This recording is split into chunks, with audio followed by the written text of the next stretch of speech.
There's a silent code being spoken everywhere, in every handshake, every smile, every glance.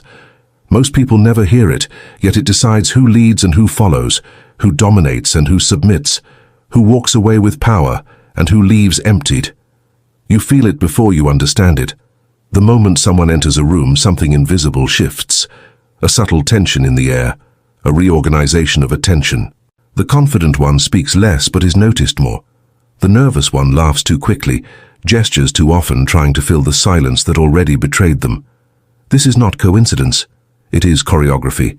Every movement is a message, every pause a negotiation.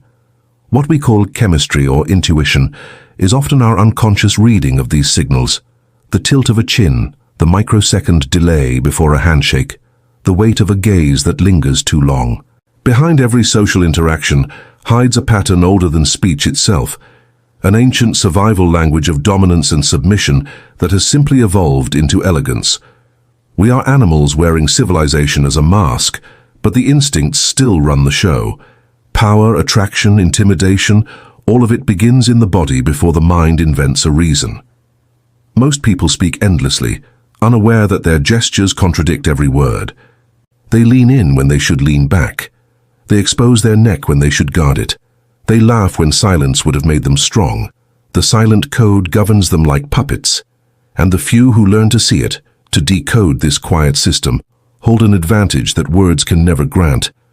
They don't react to tone, they read tension. They don't listen to explanations, they watch for micro-hesitations. To the untrained, it looks like intuition or charisma, but it's simply awareness. Awareness of a game that never stops being played, even in moments of love, conflict, or trust. You may believe you're free, but every gesture you make is already part of a silent conversation of power.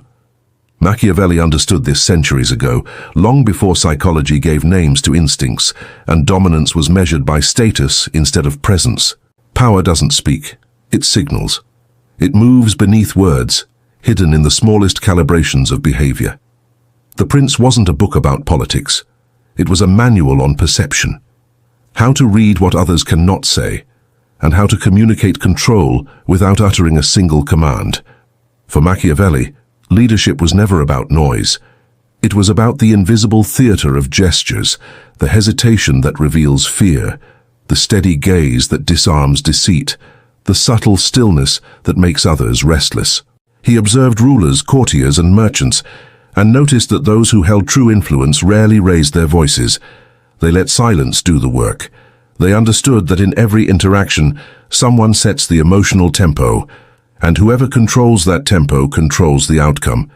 To appear calm when others tremble, to remain still while others scramble, to smile slightly when others defend themselves, these were not accidents, they were weapons. Machiavelli saw power not as aggression, but as psychological balance. The mastery of self projected through the body. Every ruler he studied played this game, consciously or not. The ones who failed were not defeated by armies, but by their inability to manage the subtle theater of perception. What destroys kings also destroys ordinary people. Transparency of emotion, the inability to hide what should be hidden. To Machiavelli, deception wasn't cruelty, it was literacy in human nature. He believed that gestures, not words, expose truth. You can fake loyalty with a sentence, but your body will betray where your fear and desire truly lie. The wise observe this code, while the naive mistake honesty for authenticity. True mastery is not about pretending, it's about aligning what you project with the role you choose to play. Machiavelli's silence was never weakness, it was strategy made flesh. The body speaks what the mind tries to hide. Every gesture, even the ones that seem innocent or accidental, is part of a silent negotiation, a constant exchange of dominance, submission, or alliance. Before a word is spoken, the terms of every interaction have already been set by posture, tone, rhythm, and micro-movements so subtle that most never realize they are broadcasting their own position in the hierarchy. When someone lowers their shoulders, averts their gaze, or fidgets with their hands, they are unconsciously signaling surrender. When another remains still, occupies space without apology, and allows silence to linger, They are declaring authority without needing to say it. What we mistake for emotion, nervousness, warmth, attraction, irritation, are often just instinctive responses to the invisible architecture of power unfolding between bodies. We call it chemistry because it feels primal, magnetic, irrational. But beneath that feeling is measurement. Who flinched first? Who maintained eye contact longer? Who blinked? Who spoke faster? Who leaned in? Who withdrew? The body is an ancient strategist, older than language, running calculations long before logic can intervene. It mirrors the evolutionary truth that survival once depended on correctly reading intention, predator or friend, threat or mate. Today, the same circuitry governs our social lives, boardrooms, and relationships. The smile you give your boss, the pause before you answer a question, even the way you cross your arms, all are signals negotiating status. Words are decoration layered over biological theater. Those who understand this know that communication is never about information, but about influence. You don't convince through argument, you persuade through presence. The body, not the mouth, defines the outcome. And those unaware of what their own gestures reveal are forever negotiating from weakness, giving away authority they never realized they possessed. Modern society worships words. We've built entire empires on speeches, debates, charisma, and rhetoric, as if the sharpness of language could substitute for the gravity of presence. We teach children to argue, to express, to persuade, but we never teach them to command through stillness. And so the loudest voices dominate the surface, while the quietest ones shape the outcome beneath it. The real hierarchy doesn't exist in statements or titles. It lives in the subtle dynamics of space. Who interrupts and who waits, who leans forward and who remains unmoved, who maintains composure when tension rises. These are the unspoken currencies of influence. A single well-timed pause can dismantle an argument. A steady gaze can silence a crowd. Those who understand this rarely need to prove anything, because power that must announce itself is already unstable. Society mistakes volume for strength, expression for confidence, but true control moves in silence. You see it in politics, where the seemingly calm candidate wins over the passionate one, in business meetings, where the person who speaks least is often the one everyone defers to, in relationships, where composure dictates emotional gravity. Every social interaction becomes an arena of invisible calibration, a quiet war of postures, tones, and micro-expressions deciding who controls the emotional frame. We think we're reasoning, when in truth, we're responding to invisible cues that define who leads the dance. The modern world, obsessed with performance, has forgotten that influence begins long before a sentence is spoken. Charisma without stillness is noise. Eloquence without grounding is decoration. And while everyone rushes to speak, the few who have mastered silence bend the entire conversation around them. The true Machiavellian doesn't manipulate through words. They rearrange the emotional architecture of the room simply by being aware of the code others ignore. The emotional predator maintains eye contact a fraction longer than comfort allows. It feels like confidence, but it's a quiet act of dominance, a way of asserting control without words.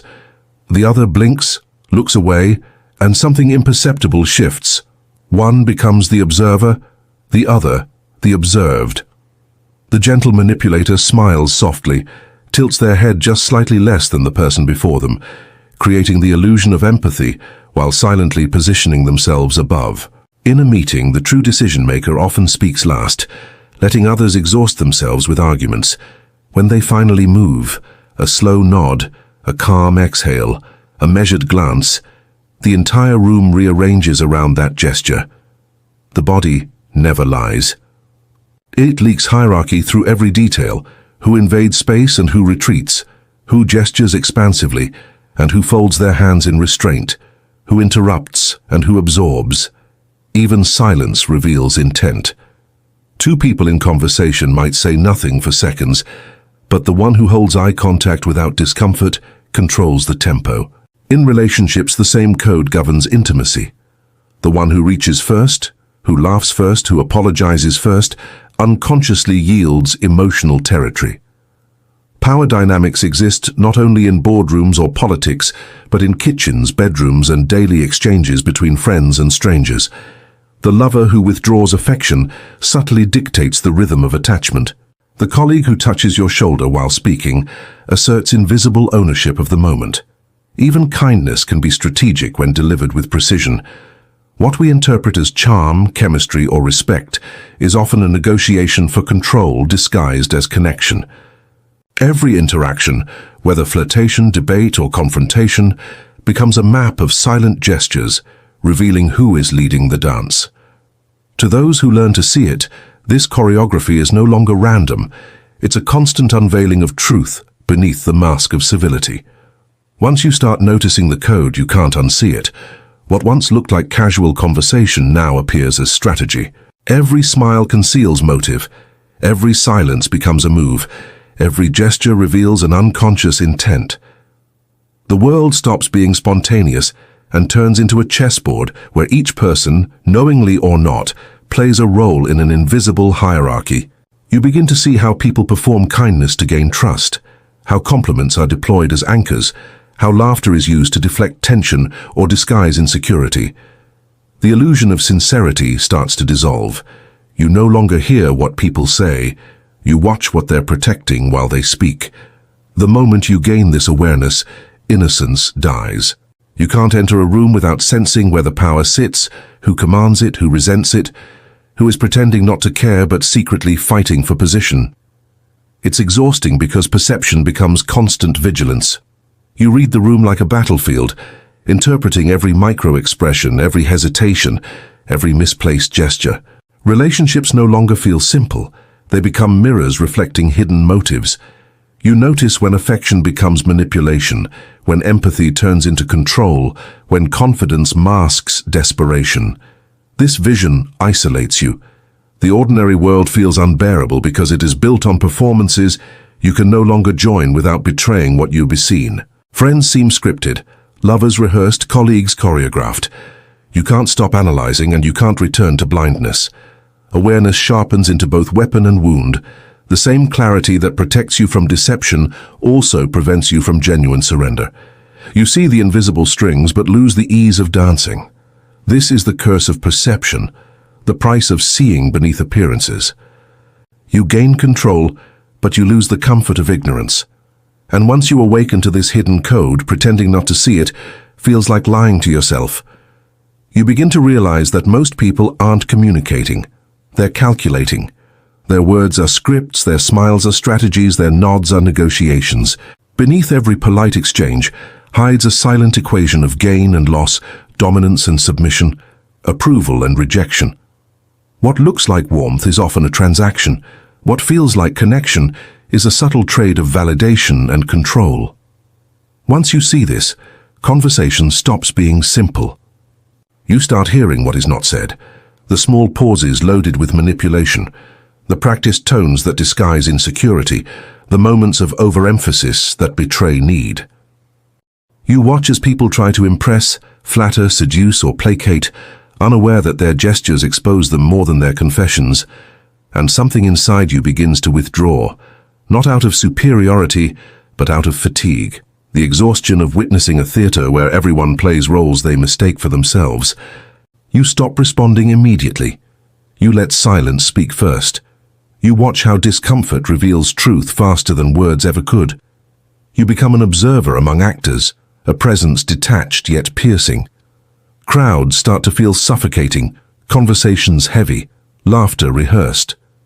You sense the invisible current of self-interest running beneath every interaction. People performing sincerity while measuring advantage. It's not cynicism, it's clarity. You see that society depends on collective pretending, the illusion that communication is honest, when in reality it is a constant exchange of power disguised as emotion.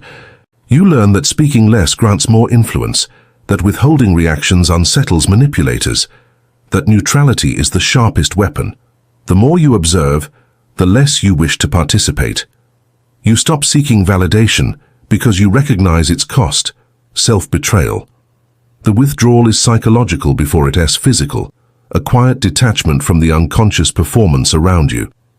You no longer crave to be understood. You crave to remain untouched. Machiavelli would say, every gesture seeks control, even the humble ones. Power rarely enters through force. It slips quietly through the language of virtue. The smile that reassures, the nod that comforts, the apology that disarms, all can be instruments of dominance when used with precision. True manipulation doesn't appear as aggression. It wears the mask of empathy. To understand this is to see that control is not inherently evil. It is simply the architecture of human interaction. Every relationship, from the most intimate to the most political, operates on a balance of influence. Someone always leads the emotional rhythm, someone always yields. What most call a kindness or compassion often conceals strategic positioning, a way to soften defenses, to gain access, to guide perception. The world rewards those who master this paradox, appearing harmless while remaining in command. Machiavelli knew that power endures when it hides inside virtue, when it cloaks itself in care. The tyrant who shouts inspires rebellion, but the one who listens and nods creates loyalty. In every social structure, families, workplaces, nations, the same law applies. Influence thrives under the disguise of empathy. The one who understands this can shape outcomes without resistance because no one fears what appears gentle. The body follows this law instinctively. The tilted head, the softened voice, the open palms, gestures of surrender that invite trust only to redirect it. Control is not about domination, it's about invisibility. The highest form of power doesn't demand obedience, it makes people want to comply. To command through empathy is to turn compassion into strategy. It is what Machiavelli admired most, the art of appearing virtuous while quietly bending reality to your will. Those who read gestures as mere emotion remain subjects. Those who see them as signals of control begin to understand the silent mathematics of influence that governs every human bond. Those who learn to read the code stop reacting. They no longer chase validation or rush to fill silences. They watch. They calculate in stillness, measuring rhythm, tone, and the faint tremor that reveals uncertainty. To them, every social encounter becomes a field of data: posture, eye movement, hand placement, breathing tempo. While others drown in emotional noise, the initiated hear the signal underneath. They speak the language beneath language. This isn't a cold detachment but disciplined perception, the art of witnessing without being pulled into the current. The initiated understand that reaction is surrender, that emotion displayed too early becomes information surrendered to the opponent. So they cultivate composure. They let others reveal themselves through their gestures, knowing that people always announce their weaknesses before their words arrive. The insecure overshare, the powerful withhold, the manipulative lean forward to invade space, the aware lean back to observe. Silence becomes their weapon, not their prison. Every second of stillness pressures the unconscious of others to fill it, and in that filling, truth escapes. The reader of gestures knows that no one truly hides. The body betrays allegiance, fear, envy, attraction, ambition. By staying still, they become the mirror in which others expose themselves. Their power lies not in control, but in comprehension. They know when to engage and when to vanish, when to nod to create comfort or pause to induce reflection. They don't need to dominate through volume, because perception itself is dominance. To see clearly is to rule invisibly. And so the initiated walk through crowds unnoticed yet always aware, fluent in the silent grammar of human nature, a language of tension, space, and energy that only those who have stopped reacting can ever begin to understand. The goal isn't manipulation, it's awareness, the ability to see without being seen, to move without disturbing the surface, to influence without exposing intention. True power doesn't chase control, it embodies clarity. The silent dominion begins when perception replaces reaction. When you understand that presence itself reshapes reality, those who live unconsciously believe power is exerted through pressure, noise, and persuasion. But genuine authority is gravitational. It pulls rather than pushes. It bends the environment without visible effort.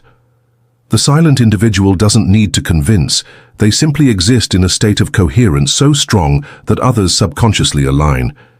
Their movements are minimal yet decisive. Their words, when spoken, carry the weight of everything left unsaid. This is not manipulation, but mastery, mastery over self. When emotion no longer dictates behavior, when the ego no longer seeks validation, perception becomes pure. You begin to notice how energy flows in rooms, how people contract around insecurity and expand around calm presence. You realize that control isn't something to seize, it's something you radiate. To act without exposing intention means to dissolve the boundary between strategy and authenticity, to let every gesture arise from awareness rather than impulse. Machiavelli hinted at this in his writings. The most effective ruler is the one whose motives remain unreadable, not because they are deceptive, but because they are grounded in an inner equilibrium. The world moves around those who move within themselves. Silent dominance is not about suppression but precision. It's the art of directing without directing, of influencing without appearing to do so. To see without being seen is to hold the highest vantage point, the calm observer, who understands that the greatest power is not control over others, but mastery of the unseen forces that govern them. In every setting, meetings, relationships, arguments, the one who controls the frame never needs to shout. Presence becomes command. You can see it everywhere once you know what to look for. In a heated discussion, the person who remains calm dictates the rhythm. In an argument between lovers, the one who stops defending and simply listens gains the psychological upper ground. In negotiations, silence becomes pressure. Stillness becomes leverage. People mistake control for domination, but real control is invisible. It lies in defining the emotional atmosphere where others unconsciously adapt to you. The strongest energy in the room is not the loudest voice, but the one that refuses to be pulled into reaction. Those who master this understand that power isn't about winning, it's about maintaining the frame. The frame is the invisible context that defines what is real, what matters, what the conversation means. Whoever defines the frame defines the outcome. This is why presence outweighs argument. When your emotions remain unmoved, others calibrate themselves to your steadiness. Your calm becomes authority, your silence becomes a mirror that exposes others' chaos. It's not arrogance, it's architecture. You are setting the tone that others inhabit. When you embody this awareness, you stop wasting energy trying to convince or prove. You let people reveal themselves, and they inevitably do. Every glance, every gesture, every defensive reaction exposes where their power ends and yours begins. This practice transforms everyday life into a field of subtle mastery. At work, you stop competing for attention and start directing focus. In love, you stop pleading to be understood and start radiating understanding. In conflict, you don't fight the storm. You become the center of stillness around which it breaks. To command without words is the final evolution of influence. It is not a trick, but a state, where awareness becomes gravity and others, without realizing it, orbit your calm. Every gesture reveals a hierarchy. Every silence hides a move. Power doesn't announce itself. It breathes through posture, through timing, through the tension between motion and restraint. The code of power isn't spoken, it's embodied. Those who learn to read it no longer need to compete, because they understand that influence is not about words, but about energy.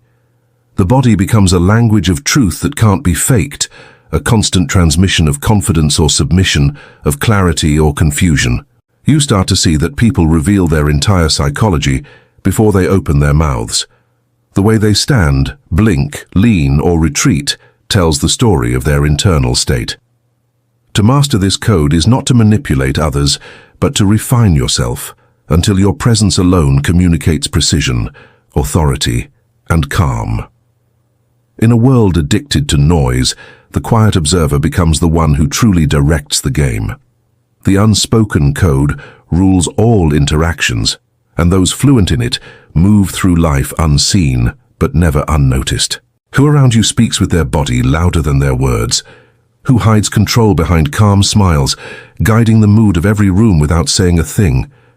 Think of the colleague whose silence makes others nervous, the friend whose steady gaze always seems to win arguments, the partner whose calm tone ends every fight before it begins. They understand the code, even if they've never studied it. And now that you've seen it, you can't unsee it. Watch how people shift when someone confident enters, how voices soften, how gestures shrink, how laughter suddenly becomes forced. Notice who holds space without effort and who tries too hard to fill it. This is the silent language you've been living inside without knowing it. The question is, in your own life, which role do you play? Do you command the frame, or do you unconsciously surrender it? Begin to observe instead of react. Study your movements as if they belong to someone else. Awareness is the first step in rewriting the script. Once you see the code, the game changes, and so do you. Machiavelli would say, to master power, first read the body. Before you can influence others, you must see what they reveal and what you unconsciously reveal yourself. Every movement, every silence, every flicker of the eyes is a message written in the oldest language of humanity, the language of dominance, submission, and presence. What you've just learned is only the first translation. The deeper you go, the clearer you'll see how power is never random, never chaotic. It's structured, predictable, and available to those who can perceive it. Awareness itself becomes a weapon. Precision becomes protection. From now on, walk differently, slower, quieter, more deliberate. Observe before speaking. Let silence work for you. Power doesn't need to announce itself. It needs only to be recognized. Subscribe, because this was just the initiation, the first step into the unspoken code that rules every human interaction. The next lesson begins where most people stop looking, in the space between words where true control lives.